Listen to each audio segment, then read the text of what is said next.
दोस्तों, हर नौजवान युवक का यह सपना होता है कि वह अपनी अलग पहचान बनाए। पहचान उसकी योग्यता पर बनी हो, वह कुछ ऐसा कर दिखाए जिस पर उसे गर्व हो। कुछ ऐसा ही सोचना था एक व्यापारी के बेटे का। यह कहानी है जापान के एक व्यापारी की, जो उस शहर का सबसे अमीर व्यक्ति था। उसके पास सब कुछ था। उसके पास किसी चीज की कोई कमी नहीं थी, केवल अपने बेटे से परेशान था। एक दिन वह व्यापारी अपने बेटे से कहता है, बेटा, तू मेरे साथ व्यापार में हाथ क्यों नहीं बढ़ाते? तुम्हें व्यापार के तौर तरीके सीख लेने चाहिए, क्योंकि भविष्य में तुम्हें यही तो करना है। यदि तुम व्यापार में हाथ नहीं बढ़ाओगे तो फिर क्या करोगे?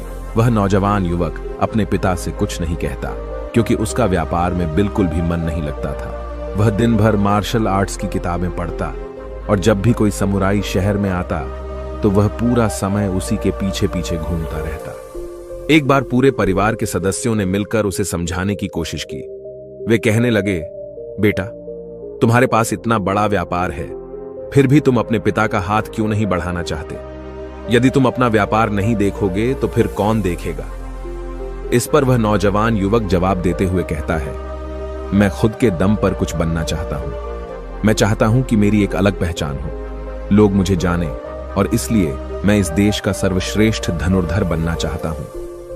उस युवक की यह बात सुनकर उस व्यापारी को बहुत क्रोध आया, लेकिन फिर भी उसने अपने क्रोध पर काबू पाया।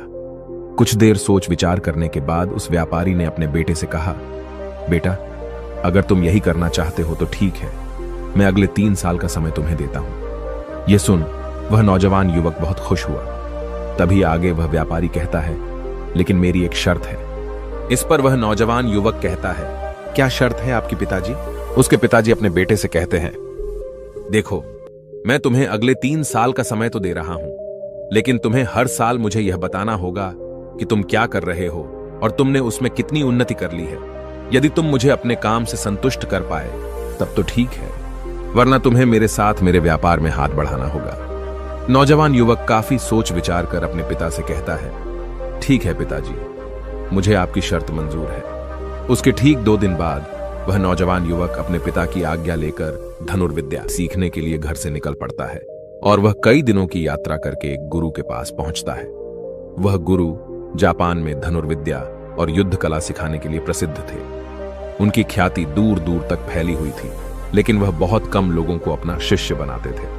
वह नौजवान युवक उन गुरु के पास पहुंचकर उन्हें प्रणाम करता है और कहता है, हे गुरुवर, मैंने आपके बारे में बहुत सुना है और इसीलिए मैं बहुत दूर से यात्रा करके आपके पास आया हूं। मैं आपसे धनुर्विद्या सीखना चाहता हूं। मैं धनुर्विद्या में बेहतर होना चाहता हूं। फिर जवान युवक सारी बातें कहता जा रहा था, लेकिन इस पर गुरुवर कुछ भी जवाब नहीं दे रहे थे।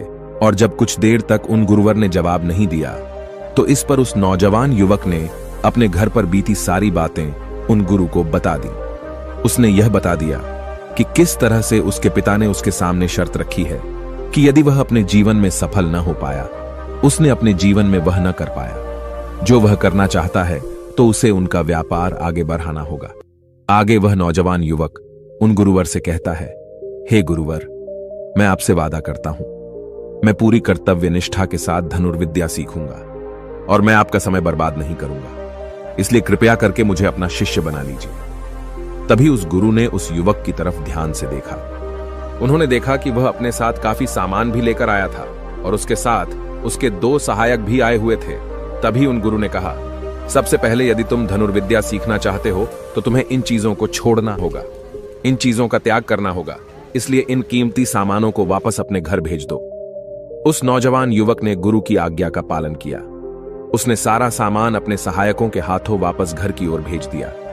आगे गुरुवर उस नौजवान युवक से कहते हैं, देखो, यदि तुम धनुर्विद्या सीखना चाहते हो तो तुम्हें 2 शर्तें माननी होगी। इस पर वह नौजवान युवक कहता है, गुरुवर, आप जैसा भी कहें, मैं सब करने के लिए तैयार हूं, लेकिन मुझे अपना शिष्य बना लीजिए।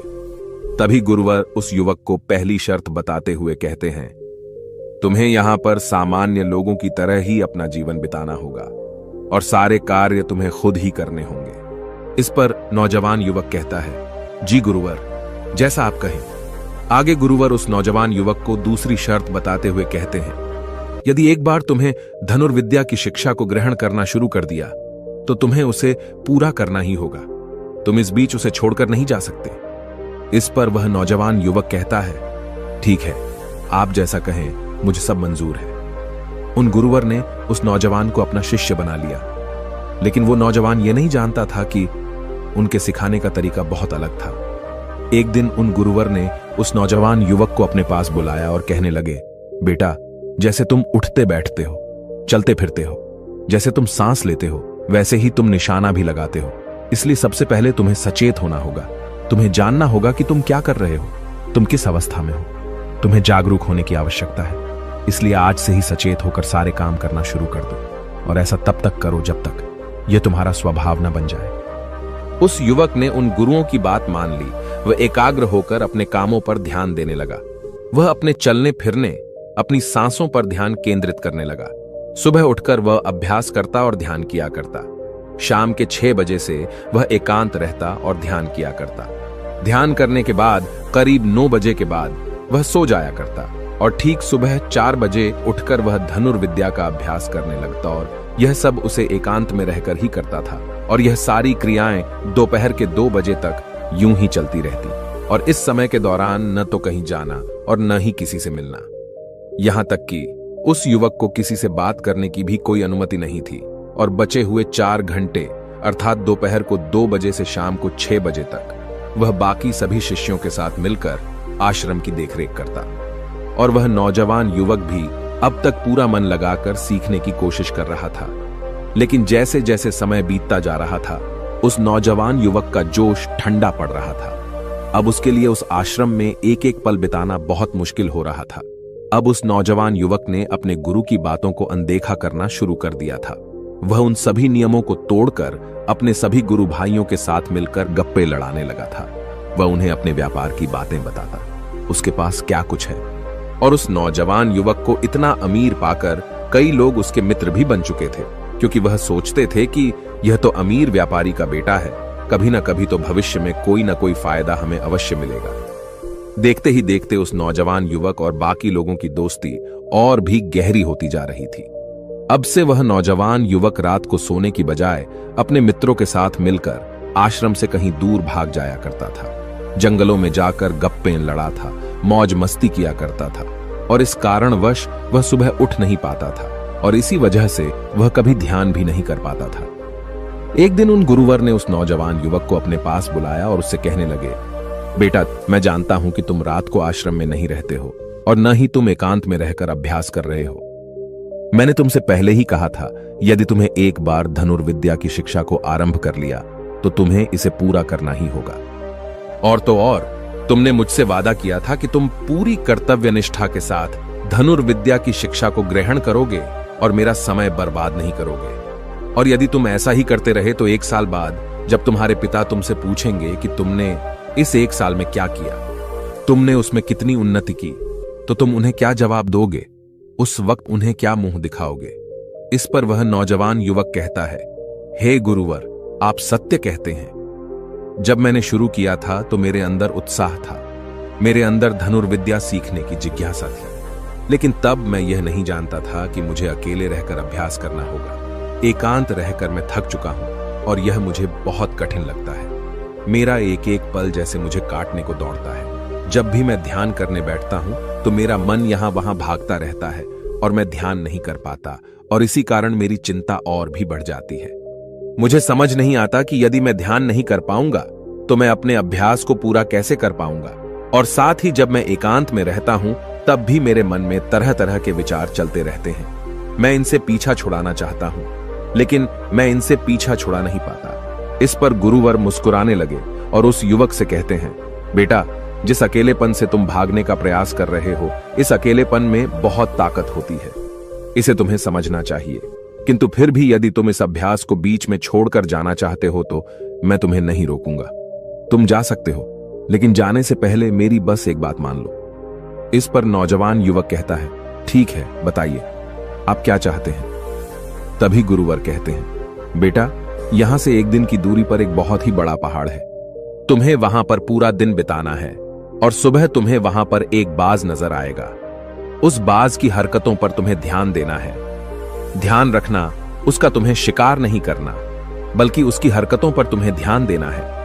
वह क्या कर रहा है, क्यों कर रहा है, उसे ध्यान से देखना है। उसकी हर एक हरकत को तुम्हें समझना है। और जब तुम अगले दिन वापस लौट कर आओगे तो मैं तुमसे केवल एक सवाल करूंगा। यदि तुमने उस सवाल का सही जवाब मुझे दे दिया तो मैं तुम्हें जाने से बिल्कुल भी नहीं रोकूंगा। उस नौजवान ने काफी कुछ सोच विचार किया और उसके बाद वह गुरु की बात मान जाता है।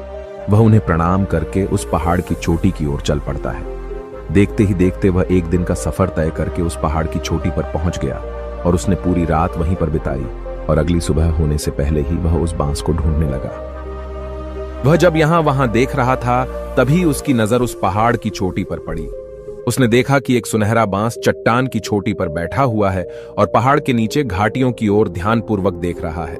वह नौजवान युवक उस बांस को देखकर झुक गया और छुपकर उसकी सारी हरकतों पर नजर रखने लगा। उस नौजवान युवक ने देखा कि कुछ चरवाहे अपनी भेड़ बकरियों को उस घाटी में चराने के लेकर आए हैं और तभी उस युवक की नजर उस पर पड़ी जो एकदम शांत बैठा हुआ था।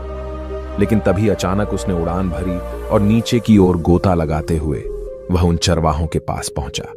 जब तक चरवाहों की नजर उस बांस पर पड़ती तब तक उसने उन भेड़ बकरियों में से एक बकरी के बच्चे को अपने पंजों में दबोचा और उसे ले उड़ा। जब तक चरवाहे कुछ समझ पाते तब तक शिकार हो चुका था। वह नौजवान युवक यह देखकर बहुत हैरान रह गया। यह समझ चुका था कि आखिर गुरु ने उसे इस चोटी पर क्यों भेजा है। वहां से वापस अपने गुरु के पास लौटा और उसने वहां पर बीती हुई सारी कहानी उन गुरुवर को बता दी। तभी गुरुवर उस युवक से कहते हैं, अच्छा तो तुम मुझे यह बताओ कि तुमने वहां पर क्या सीखा। तभी वह नौजवान युवक कहता है, गुरुवर वह बाज बहुत ही चालाक है। काफी देर तक तो यूं ही वह शांत रहा, लेकिन जैसे ही उसे अपना शिकार नजर आया उसने शिकार तय किया और एक उड़ान भरी और उड़ान के साथ वह अपने शिकार को ले उड़ा। इससे हमें यह समझने को मिलता है कि वह बाज बहुत ही चतुर और बहुत ताकतवर भी है और साथ ही साथ वह बहुत तेज भी है। इस पर गुरुवर हंसते हुए कहते हैं, बेटा उस बात को तुमने आज देखा है, लेकिन यदि उसे तुमने करीब 2 महीने पहले देखा होता तो तुम उस पर यकीन नहीं कर पाते। ऐसे बाज केवल पहाड़ी इलाकों में ही पाए जाते हैं और इन बाजों की उम्र करीबन 80 वर्ष की होती है। लेकिन जब इनकी आधी उम्र अर्थात जब इनकी 40 साल की उम्र पूरी हो जाती है तो यह शिकार नहीं कर पाते। उसे एक महत्वपूर्ण निर्णय लेना पड़ता है, क्योंकि इस अवस्था में उसके शरीर के 3 महत्वपूर्ण अंग बेअसर होने लगते हैं। पहला, पंजे, जो कि लंबे और लचीले हो जाते हैं और शिकार पर पकड़ बनाने में कमजोर होने लगते हैं। दूसरा, चोंच, जो कि आगे की ओर मुड़ जाती है और भोजन निगलने में मुश्किलें होने लगती हैं। तीसरा, पंख, जो भारी हो जाते हैं और सीने से चिपकने कारण पूरे खुल नहीं पाते हैं। ये उसके उड़ान सीमित कर देते हैं। भोजन ढूंढना, भोजन पकड़ना और भोजन खाना तीनों काम करना मुश्किल हो जाते हैं। उसके पास 2 ही रास्ते बचते हैं, या तो शरीर छोड़ दें या फिर खुद में बदलाव करे। इनका शरीर मृत्यु की ओर बढ़ने लगता है, लेकिन इनकी विशेषता तो यही है कि ये बाज अपनी मृत्यु को स्वीकार नहीं करते। जहां पहला रास्ता सरल और तुरंत समाधान देने वाले हैं, वहीं दूसरा अत्यंत पीड़ादायी और लंबा बांस पीड़ा चुनता है और खुद में बदलाव करता है। वह धीरे धीरे उड़ान भरकर किसी ऐसी जगह पर जा पहुंचते हैं जहां बहुत शांति होती है और वहां अपना घोंसला बनाता है। फिर वहां पर जाकर वो सबसे पहले अपनी कमजोरी अर्थात अपनी उस मुड़ी हुई चोंच को पत्थर पर मार मार कर उसे तोड़ देते हैं। अपनी चोंच तोड़ने से ज्यादा पीड़ादायक कुछ भी नहीं पक्षी के लिए। अब वह इंतजार करता है चोंच के फिर से उगाने का। उसके बाद वह अपने पंजे भी उसी प्रकार तोड़ देता है और इंतजार करता है पंजों के दोबारा उगाने का। और देखते ही देखते इनके पंजों में नए नाखून आते हैं। नई चोंच और पंजे आने के बाद वह अपने भारी पंखों को एक एक कर नोच कर निकालता है और प्रतीक्षा करता है पंखों का फिर से उगाने का। और इस क्रिया में पूरे 3 महीने लगते हैं और 3 महीनों के अंदर इन बाजों का एक नया पुनर्जन्म होता है और तब उसे मिलती है वही भव्य और ऊंची उड़ान, पहले जैसी नहीं। इस पुनर्जन्म के बाद वह 30 साल और जीता है, ऊर्जा, सम्मान और गरिमा के साथ। आगे गुरुवर इस नौजवान युवक से कहते हैं, तुम उस बाज की तारीफ कर रहे हो जो अकेले रहना पसंद करता है, शांत रहना पसंद करता है, जो पूरे 3 महीने एकांत में रहकर तपस्या करता है, अपने आप को शिकार के लायक बनाता है, तब जाकर वह कहीं शिकार करने योग्य बन पाता है। तुमने देखा होगा कि जो भी ताकतवर इंसान है वह हमेशा एकांत ही रहता है, लेकिन जो व्यक्ति कमजोर है जिसके अंदर तरह तरह की कमियां हैं, वह लोगों के बीच छुपने का प्रयास करता है। आगे गुरुवर उस नौजवान युग से कहते हैं, मेरी बात ध्यानपूर्वक सुनो। यदि तुम अपने जीवन में सफल होना चाहते हो, अपनी पहचान बनाना चाहते हो, तो सबसे पहले दिशाहीन से दृढ़ निश्चय वाले बनो। क्योंकि जब तुम खुद के लिए समय निकालते हो, जब तुम एकांत रहने का चुनाव करते हो, तो तुम अपने दिन में जो भी काम कर रहे हो उस पर तुम ध्यान दे पाते हो, तुम सचेत हो पाते हो और साथ ही तुम किसी भी चीज पर सही निर्णय भी ले पाते हो। और एकांत आपको हमेशा कुछ न कुछ नया सिखाता ही रहता है। आगे गुरुवर उस युवक को दूसरी बात बताते हुए कहते हैं, आज जो मौका तुम्हारे पास है वह मौका तुम्हें दोबारा नहीं मिलेगा। इसीलिए इस मौके की कीमत को समझो, क्योंकि तुम्हें एकांत खुद को बनाने के लिए मिला है। तो अपने जीवन में देखो, उसे समझो और उन कमियों को दूर करो। तुम तो बड़े शहर से हो और तुमने यह भी देखा होगा कि शहर के लोग अपना पालन पोषण करने के लिए दिन रात मेहनत करते रहते हैं। न तो उनके पास सीखने का समय है और न ही एकांत में रहने का। इसलिए वह कभी भी खुद को जान तक नहीं पाते। यह अकेलापन, यह संघर्ष जिसे तुम व्यर्थ समझ रहे हो और जिसे तुम यूं ही बर्बाद कर रहे हो, यह मौका तुम्हें कुछ बनने के लिए मिला है और यह मौका दोबारा लौटकर वापस नहीं आएगा। आगे गुरुवर उस युवक को अगली बात बताते हुए कहते हैं, जिन लोगों के साथ तुम घूमते रहे हो, जिनके साथ गप्पे लड़ा रहे हो, जिनके साथ अपना समय काट रहे हो, उन्हें तो खुद तक नहीं पता कि वह क्या कर रहे हैं। उन्हें खुद इस बात का एहसास नहीं है कि वह खुद अपना कितना बड़ा नुकसान कर रहे हैं। तुम ऐसे लोगों के साथ अपना समय बिताते हो तो अवश्य ही तुम भी दिशाहीन हो जाओगे और तुम भी यह समझ नहीं पाओगे कि तुम्हें अपने जीवन में क्या करना है। शुरू शुरू में तुम्हें अकेले रहने में थोड़ी तकलीफ जरूर होगी, लेकिन धीरे धीरे आपको इसके साथ रहने की आदत पड़ जाएगी। इसलिए अकेलेपन का इस्तेमाल एकांत रहने के लिए करो और अपना उद्देश्य याद रखो। यह याद करो कि तुम यहां पर क्यों आए थे और तुमने अपने जीवन में क्या लक्ष्य तय किए थे। गुरुवर के इतना कहने के बाद वह नौजवान युवक सोचने लगा। वह यह समझने लगा कि आखिर वह यहां पर क्यों आया था। तब उसे याद आया कि उसके गुरु ने उसे क्या कहा था कि अपने अकेलेपन का इस्तेमाल करो, क्योंकि अकेलापन ही एकांत बन जाएगा और वह तुम्हें आगे बढ़ने में तुम्हारी मदद करेगा। दूसरी बात, अभ्यास में संतुष्टि ढूंढो, क्योंकि उस नौजवान युवक के गुरु ने कहा था कि सारा ध्यान केवल अभ्यास में लगाना, इसके अलावा कुछ और पाने की कोशिश नहीं करना। क्योंकि जब हम कहीं और जाने की या कुछ अलग पाने की कोशिश करने में लग जाते हैं, तब हम अपने मन के बनाए हुए जाल में फंसते चले जाते हैं और हमारा संबंध वर्तमान से टूट जाता है। और तब हमें ऐसा लगने लगता है जैसे हम कहीं पर फंसे हुए हैं। हम बहुत दुखी हैं, हम बहुत निराश हैं और कहीं पर पहुंच नहीं पा रहे। और इसी के साथ में उस नौजवान युवक को उन गुरु की तीसरी बात भी याद आती है कि प्रकृति में ध्यान करो। जब भी तुम्हें समय मिले तो किसी एकांत जगह पर या फिर किसी पेड़ के नीचे बैठकर ध्यान करो। केवल अपनी सांसों पर ध्यान दो। विचार खुद शांत होने लगेंगे और जब तुम्हारे विचार शांत होने लगेंगे तब तुम्हें आभास होगा कि तुम प्रकृति के साथ जुड़े हुए हो, तुम इस धरती के साथ जुड़े हुए हो। ऐसा करने से अकेलेपन का वह भाव हमेशा हमेशा के लिए खत्म होने लगेगा और तब तुम यह जान पाओगे कि यह पल ही वह अवसर है जहां तुम खुद को पूरी तरह से जान सकते हो। तभी तुम अकेलेपन का फायदा उठा सकोगे और इसी तरह से अकेलेपन को जीता जाता है। इन सभी बातों को ध्यान करके उस नौजवान युवक ने यह निश्चय किया कि वह आश्रम छोड़कर कभी कहीं नहीं जाएगा जब तक कि वह अपने इस लक्ष्य को प्राप्त नहीं कर लेता। यहाँ पर एक सर्वश्रेष्ठ धनुर्धर बनने आया था और वह यहाँ से सर्वश्रेष्ठ धनुर्धर बनकर ही जाएगा। इसके बाद वह अगले ही दिन से अभ्यास में पूरी तरह से लीन हो गया।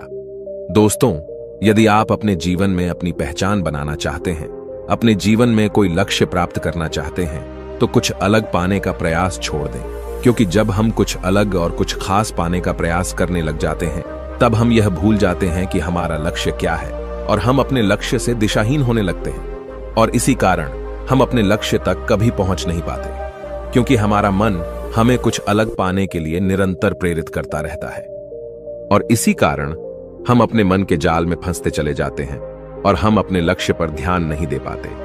इसलिए अपने जीवन में यदि आपको कोई लक्ष्य हासिल करना है तो अधिक पाने का प्रयास छोड़कर केवल अपने अभ्यास पर ध्यान केंद्रित करें और देखना कि आप जरूर ही अपने लक्ष्य को प्राप्त कर पाएंगे। दोस्तों, आपने आज के इस वीडियो से क्या सीखा वह मुझे आप कमेंट में बता सकते हैं। इसी के साथ में उम्मीद है कि आपको आज की वीडियो पसंद आई होगी। तो इस वीडियो को उस इंसान को शेयर करें और उसी के ठीक बाद चैनल को सब्सक्राइब